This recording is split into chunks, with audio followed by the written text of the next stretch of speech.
बिस्मिल्लाहिर्रहमानिर्रहीम। अस्सलाम वालेकुम नाज़रीन इकराम, मैं हूं मखदूम शहाबुद्दीन और आप देख रहे हैं मेरा फेसबुक और यूट्यूब चैनल। उम्मीद करता हूं आप सब लोग बखैर वाफियत होंगे और जहां भी होंगे अपने अहले खाना समेत खुश भी होंगे और महफूज भी। नाज़रीन इकराम, एक जानिब तो अली अमीन गंडापुर वाले एपिसोड के बाद पहले ही चैमगोइयाँ, पहले ही बहुत कुछ पार्टी के अंदर चल रहा है, लेकिन रही सी कसर अब पाकिस्तान तहरीक इंसाफ और खैबर पख्तूनख्वा हुकूमत के मौक़िफ़ में 180 डिग्री का जो एक फ़र्क है उसने निकाल दिया। और इस वक्त सूरत हाल ये है कि दो ही पॉसिबिलिटीज़ हैं। एक तो पॉसिबिलिटी ये है कि या तो अली अमीन गंडापुर साहब जो हैं वो बेबस हैं और बाईपास हो चुके हैं, और दूसरी पॉसिबिलिटी ये है कि खैबर पख्तूनख्वा हुकूमत को टेक ओवर कर लिया गया है और अब पाकिस्तान तहरीक इंसाफ की एक अलग पॉलिसी होगी और खैबर पख्तूनख्वा की हुकूमत की डिफरेंट पॉलिसी होगी। This is very alarming.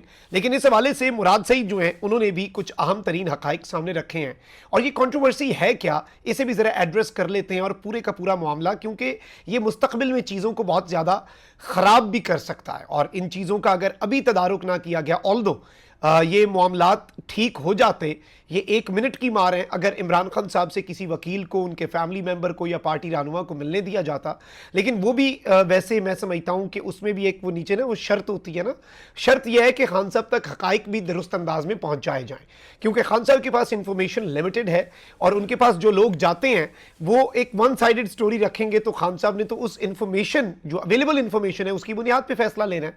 लेकिन फिर भी जो अबहाम है वो सिर्फ इमरान खान साहब दूर कर सकते हैं। इमरान खान साहब मैदान में है नहीं। क्या अब इस चीज़ का फ़ायदा उठाकर के इमरान खान साहब से राब्ता मुनक़ता है, इंतज़ार पंजोथा तक को उठा लिया, खान साहब की मैंने उठा ली, यानी जो राब्ता करने की कोशिश भी करेगा वो उठाया जाएगा, कहीं इस नाजुक तरीन वक्त का फ़ायदा उठाकर PTI को और खैबर पख्तूनख्वा हुकूमत को कोई आपस में आमने सामने लाने के मंसूबे पे काम हो रहा है? ज़रा इस चीज़ को डिस्कस कर लेते हैं। इशू ये है कि जो PTM है, पश्तून तहफ़्फ़ुज़ मूवमेंट, उसे रिसेंटली वफाकी हुकूमत जो है उसने कलअदम जमात करार दे दिया। अब मंजूर पश्तीन जो है वो इस मूवमेंट के रुए रवां हैं और वफाकी हुकूमत ने PTM को कलअदम जमात करार दिया। और याद रहे कि कुछ हफ्ते पहले आपके वफाकी वज़ीर इत्तलात व नशरियात जो है उन्होंने एक स्टेटमेंट दी थी और स्टेटमेंट उन्होंने ये दी थी कि हम पाकिस्तान तहरीक इंसाफ पर जो पाबंदी है वो लगाने का मंसूबा बना रहे हैं और हम पाकिस्तान तहरीक इंसाफ के ऊपर पाबंदी लगा सकते हैं, PTI को कलअदम जमात करार दे सकते हैं। तो वो PTI वाला मामला तो उस तरीके से नहीं पहुंचा, लेकिन इस वक्त अगर हम बात करें तो PTM पश्तून तहफ़्फ़ुज़ मूवमेंट को बैन कर दिया गया। एक कौमी जिरगे का मामला और बाकी चीज़ें भी चल रही थी। अब उस कौमी जिरगे के ऊपर पहले जो हुआ उसमें भी पुलिस जो है खैबर पख्तूनख्वा की, उसने वहाँ पर जाकर ऑपरेशन किया, जो कुछ भी मामलात हुए और चीज़ें जो हैं वो काफ़ी हद तक आउट ऑफ कंट्रोल हुई। अब यहाँ पर मैं आपको ये बताऊँ कि वज़ीर दाखिला मोहसिन नकवी ने तो ऐलान किया कि गैर कानूनी जिरगे का साथ देने वालों को भी भुगतना पड़ेगा, ये भी होगा वो भी होगा। और इन्होंने कहा कि PTM के जिरगे पर कहा कि हज़ारों लोगों का जिरगा नहीं कुछ और होगा, हम किसी सूरत मुतवाज़ी निज़ाम बनाने की इजाज़त नहीं दे सकते, पैरेलल सिस्टम्स नहीं चल सकते। लेकिन इस वक्त एक चीज़ यह है कि खैबर पख्तूनख्वा में हुकूमत है पाकिस्तान तहरीक इंसाफ की, और यह सवाल हो रहा था कि पाकिस्तान तहरीक इंसाफ की इस पर क्या पॉलिसी है, पाकिस्तान तहरीक इंसाफ इस पर किस तरह से चीज़ें लेकर चलती है। तो अब इसमें जो वज़ीर आला खैबर पख्तूनख्वा के तर्जुमान हैं और मुशीर इत्तलात हैं बैरिस्टर सैफ, यानी कि ये खैबर पख्तूनख्वा की गवर्नमेंट का ऑफिशियल मौक़िफ़ देने की अथॉरिटी सिर्फ बैरिस्टर सैफ के पास है। इन्होंने कहा कि पश्तून तहफ़्फ़ुज़ मूवमेंट को वफाकी हुकूमत ने इंसदाद दहशतगर्दी एक्ट के तहत कलअदम करार दिया, जिसका नोटिफिकेशन भी जारी हुआ। PTM रियासत और आइन मुखालिफ सरगर्मियों में मुलव्वस है, इसलिए कानून के तहत कलअदम तंजीम को किसी सियासी इज्तिमा या जलसे जुलूस की इजाज़त नहीं दी जा सकती। बैरिस्टर सैफ का कहना था कि ज़िला खैबर में कलअदम PTM के इज्तिमा के ऐलान के बाद दफ़ा 144 का निफाज किया गया और आज कलअदम तंजीम ने इज्तिमा की कोशिश की, जिस पर पुलिस के तसादुम और नाखुशगवार वाक़यात पेश आए। वज़ीर आला ने फौरी तौर पर ज़िला खैबर के मुंतखब अरकान असम्बली को तलब किया और उनकी हिदायत पर कबायली माहिदीन और फरीक़ैन से मसले के पुरअमन हल के लिए राब्ते किए जा रहे हैं। बैरिस्टर सैफ ने कहा कि सूबाई हुकूमत अमन अमान की सूरत हाल कंट्रोल में रखने के लिए भरपूर कोशिशें कर रही है, क्योंकि KP में रहने वाले तमाम लोगों की हिफाजत हुकूमत की जिम्मेदारी है। ख्याल रहे कि ये जो सूरत हाल है इसमें ये मौक़िफ़ है खैबर पख्तूनख्वा की हुकूमत का। अब ज़रा आप पाकिस्तान तहरीक इंसाफ की जो सियासी कमेटी, एक कोर कमेटी है, खान साहब ने उसके ऊपर एक सुपीरियर पॉलिटिकल कमेटी तश्कील दी थी और पाकिस्तान तहरीक इंसाफ की जो सियासी कमेटी है उसने भी एक इजलास किया और उसका एलामिया आया है। पाकिस्तान तहरीक इंसाफ की सियासी कमेटी का अहम तरीन इजलास हुआ और इसमें कुछ चीज़ें हैं जो बताई गई हैं और मैं ये इसका एलामिया एज इट इज़ पढ़ के सुना देता हूँ। वज़ीर आज़म शहबाज शरीफ और वज़ीर दाखिला मोहसिन नकवी के अहकामात पर चीफ सेक्रेटरी और IG के जरिए अमन जिरगे पर फायरिंग की शदीद मजम्मत, 3 अफराद की अमवात और दर्जन भर को जख्मी किए जाने की भी शदीद तरीन अल्फाज में मजम्मत, अमन अमान का मसला पैदा करने और शहरियों के खून से हाथ रंगने पर सूबाई हुकूमत से विफाकी हुकूमत से शदीद एहतजाज करने और सरकारी तौर पर पूरी शिद्दत से मामला उठाने की सिफारिश। यानी कि जो सूबाई हुकूमत है, जो कि PTI की अपनी गवर्नमेंट है, वो विफाकी हुकूमत से शदीद एहतजाज करे और सरकारी तौर पर यह मामला शिद्दत से उठाए।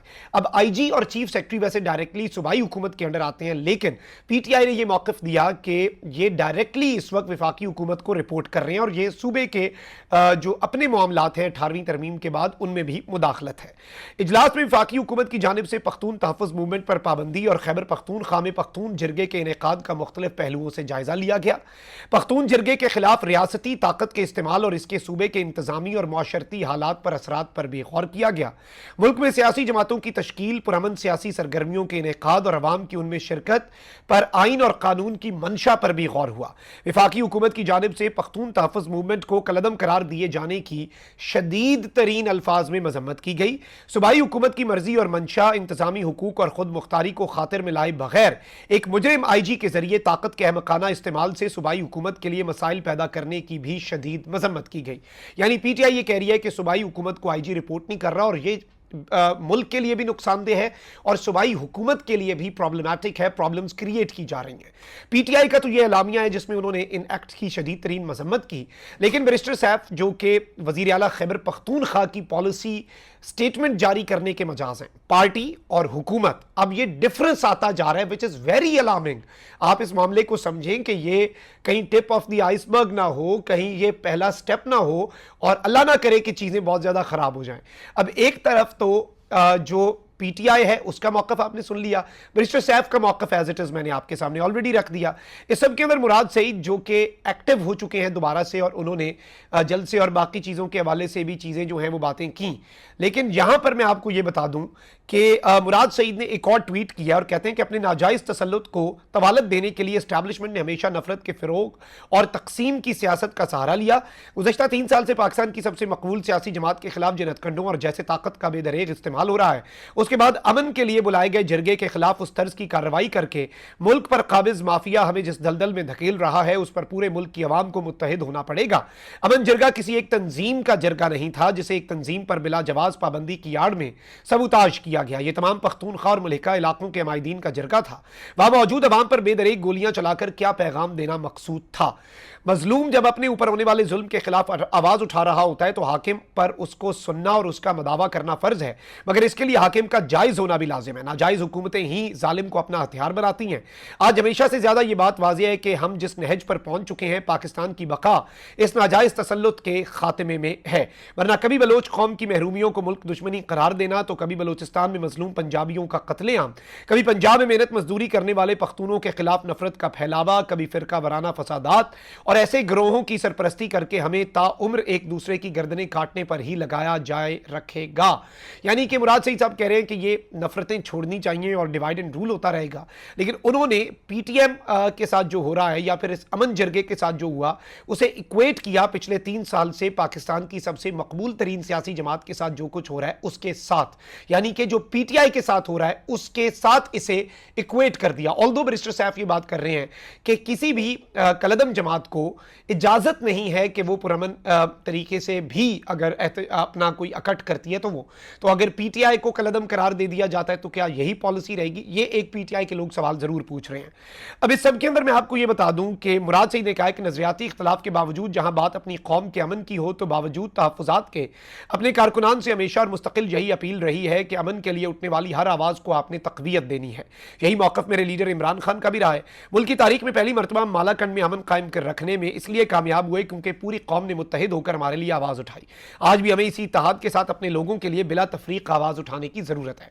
मुराद सईद ने बिटवीन द लाइन्स एक मरतबा फिर बहुत सी चीज़ें क्लियर कर दी हैं, बहुत सी चीज़ें वाज़ेह कर दी हैं, but obviously this is something very alarming कि एक तरफ PTI का मौक़िफ़ कुछ और है और जो खैबर पख्तूनख्वा की हुकूमत है, गंडापुर साहब की हुकूमत है, उसका मौक़िफ़ और है। क्या अली अमीन गंडापुर बेबस हो गए हैं या फिर अली अमीन गंडापुर मैनेज हो चुके हैं?